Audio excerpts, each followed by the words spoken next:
So ನಮ್ಮಮ್ಮನ birthday ಇವತ್ತು. ಅವ್ರಿಗೆ ಸರ್ಪ್ರೈಸ್ ಕೊಡೋಣ ಅಂತಂದ್ಬಿಟ್ಟು ನಾನು ಒಂದು ಚಿಕ್ಕ ಸೆಲೆಬ್ರೇಷನ್ನ ಪ್ಲ್ಯಾನ್ ಮಾಡಿದ್ದೀನಿ. ನೈಟ್ 12 ಗಂಟೆಗೆ ಸ್ಮಾಲ್ ಕಪ್ ಕೇಕ್ಸ್ನ ತಂದಿದ್ದೀನಿ, ಅದನ್ನು ಕಟ್ ಮಾಡ್ಸೋಣ ಅಂತ ವೆಯ್ಟ್ ಮಾಡ್ತಿದ್ದೀನಿ. ಆ್ಯಂಡ್ ಇವತ್ತು RCB ಅವ್ರು ಕೂಡ ಕಪ್ ಗೆದ್ದಿದ್ದಾರೆ, ಅದೇ ಖುಷಿಲಿದ್ದೀನಿ. ಇನ್ನು ನಾನು ತುಂಬ ಖುಷಿ ಆಯಿತು ಅವ್ರನ್ನ ಕಪ್ ಗೆದ್ದಿರೋದು. So much proud of them. You deserve it girls. ಈ ಸಲಾನು ಕಪ್ ನಮ್ಮದೇ. ಕೇಕ್ ರೆಡಿ ಇದೆ. ಇವತ್ತು 2 ಸೆಲೆಬ್ರೇಷನ್. ಒಂದು RCB ಗೆದ್ದಿರೋದಕ್ಕೆ ರೆಡ್ ಕಲರ್ ಕೇಕು, ಇನ್ನೊಂದು ನಮ್ಮ ಅಮ್ಮನ ಬರ್ಡೇಗೆ. Yes, the cakes are ready. Let's go and surprise her.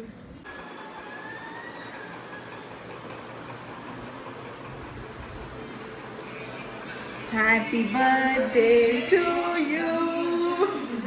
Happy birthday to you. Happy birthday to you, Mummy. Happy birthday to you. Red colour cake ಇದು RCB ಗೆದ್ದಿರೋದಕ್ಕೆ. ಇದು ನಿನಗೆ. ಎರಡೆರಡು celebration, ಒಂದು RCBಗೆ, ಇನ್ನೊಂದು ನಿಂಗೆ. Thank you so much. The batting performance was exceptional. The kind of growth as a batting unit, obviously the guidance, the skill is a lot coming through, whether it's Nikki, Prasad or Nandini Sharma. As a leader, because you're seeing them so up close and they're learning from you, how do you see the assessment from where they started to where they have finished? I think the assessment has been great. You know, it's easier if we start a tournament off well, but to pick ourselves up, even if it's a season. Trophy to Smriti Mandana.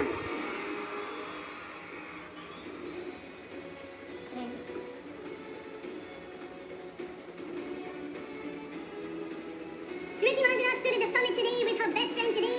She stands along with Mumbai Indians and Harmanpreet Kaur as a 2-time winner in the WPL, and this franchise has done some special things in the last 3 seasons. They hold the double. They are the champions in IPL. They are thank you. Love you. Love you too. ಅಂದ್ಕೊಂಡಿದ್ದೆಲ್ಲ ನಾನೇ ಮಾಡ್ತಿದ್ದೀನಿ. Good night. The next day. So ಇವತ್ತು ನಮ್ಮಮ್ಮನ birthday ಇರೋದ್ರಿಂದ ಬರಬೇಕಾದ್ರೆ ರೋಡಲ್ಲಿ ಒಂದು ಹುಡುಗಿ ಯಾರೋ, ಇವತ್ತು ರೋಸ್ ಡೇ ಅಂತ ಗೊತ್ತಿಲ್ಲ, ಈ ರೋಸ್ನ ಮಾರ್ತಿದ್ಲು. ಸೊ ಯಾಕೆ ತಗೊಂಡೋಗಿ ಕೊಡಬಾರ್ದು ನಮ್ಮಮ್ಮಂಗೆ ಅಂತ ತಗೊಂಡು ಹೋಗ್ತಾ ಇದ್ದೀನಿ. Ignore my tired face voice please. Hi, happy birthday. Thank you ಅಷ್ಟೇನಾ?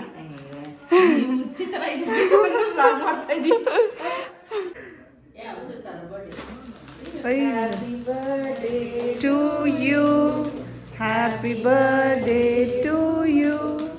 Happy birthday Mamta.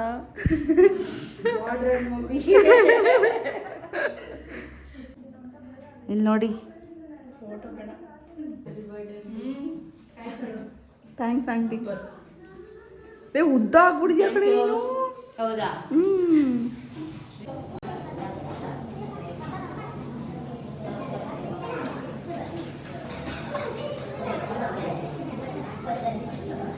ಇವ್ರು ತುಂಬ ದಿನದಿಂದ ಕೇಳ್ತಿದ್ರು ಇಲ್ಲಿ ಕರ್ಕೊಬನ್ನಿ ಅಂತ. ನಮ್ಮಮ್ಮ ತುಂಬ ದಿನದಿಂದ ಕೇಳ್ತಿದ್ರು ಬಸವೇಶ್ವರ ಖಾನಾವಳಿಗೆ ಊಟಕ್ಕೆ ಹೋಗಬೇಕು, ಅಲ್ಲಿ ಟೇಸ್ಟ್ ಮಾಡಬೇಕು ಹೆಂಗಿರುತ್ತೆ ಅಂತ ಅಂದ್ಬಿಟ್ಟು. ಅವ್ರಿಗೆ ಈ ಉತ್ತರ ಕರ್ನಾಟಕ ಸೈಡ್ಸ್ ಫುಡ್ಡು, ಜೋಳದ ರೊಟ್ಟಿ ಅಂದರೆ ಎಲ್ಲ ತುಂಬ ಇಷ್ಟ. ಸೊ ಹೋಗೋಣ ಅಂತ ಆವತ್ತಿಂದ ಹೇಳ್ತಿದ್ರು. ನನಗೂ ಟೈಮ್ ಇರಲಿಲ್ಲ. ಆ್ಯಂಡ್ ಡಿನ್ನರ್ಗೆ ಹೋಗೋಣ ಅಂತ ಹೇಳಿ ಪ್ಲ್ಯಾನ್ ಮಾಡಿಕೊಂಡು ಅವ್ರನ್ನ ಹಾಗೆ ಕರ್ಕೊಂಡು ಹೋದೆ.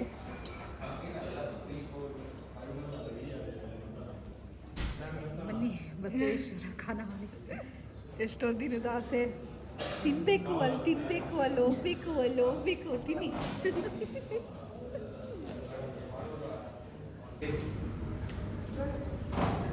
ತೋಳಿ ನೀವು. ಚೆನ್ನಾಗಿದೆಯಾ?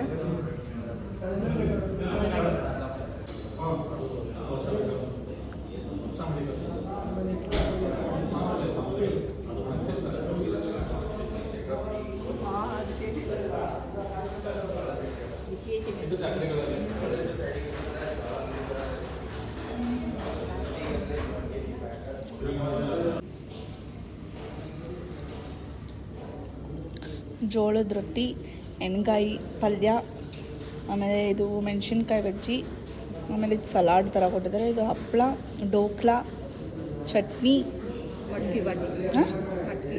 ಇದು ಇದು ಮಟ್ಕಿ ಬಾಜಿ ಅಂತ. ಇದು ಮೊಸರು ಪಚ್ಚಡಿ, ಇದು ಉಪ್ಪಿನಕಾಯಿ, ಇದೇನು ಕಡಲೆಕಾಳು ಉಸುಳಿ, ಆಮೇಲೆ ಇದೇನೋ ಗೊತ್ತಿಲ್ಲ, ಅದು ಉಪ್ಪಿನಕಾಯಿ ಅನಿಸುತ್ತೆ, ಹುಳಿ ಥರ. ಓಕೆ, ಸೊ ಒಂದು ಸ್ಮಾಲ್ ಡಿನ್ನರ್ ಡೇಟ್ನ ಮುಗಿಸ್ಕೊಂಡು ನಾವಂತೂ ಮನೆ ಕಡೆ ಹೊರಟ್ವಿ. ಆ್ಯಂಡ್ ಈ ವ್ಲಾಗ್ ನಿಮ್ಗೆ ಇಷ್ಟ ಆಗಿದ್ರೆ ಡೂ ಲೈಕ್, ಶೇರ್, ಸಬ್ಸ್ಕ್ರೈಬ್ ಪ್ರಕೃತಿ ಕ್ಷೀರ್ಸಾಗರ್ ಯೂಟ್ಯೂಬ್ ಚಾನಲ್. ಆ್ಯಂಡ್ ಈ ಬಸವೇಶ್ವರ ಖಾನಾವಳಿ ಇರೋದು ಜಯಲಕ್ಷ್ಮೀಪುರಮಲ್ಲಿ. ಟೇಸ್ಟ್ ಮಾತ್ರ ಸಖತ್ತಾಗಿದೆ ಗುರು, ಒಂದು ಸಲನಾದರೂ ಟ್ರೈ ಮಾಡಲೇಬೇಕು ಅಂತ ಹೇಳ್ತೀನಿ. ಆ್ಯಂಡ್ ಈ ವ್ಲಾಗ್ನ ಇಲ್ಲಿಗೆ ಎಂಡ್ ಮಾಡ್ತಿದ್ದೀನಿ. So meet you in the next vlog. Bye.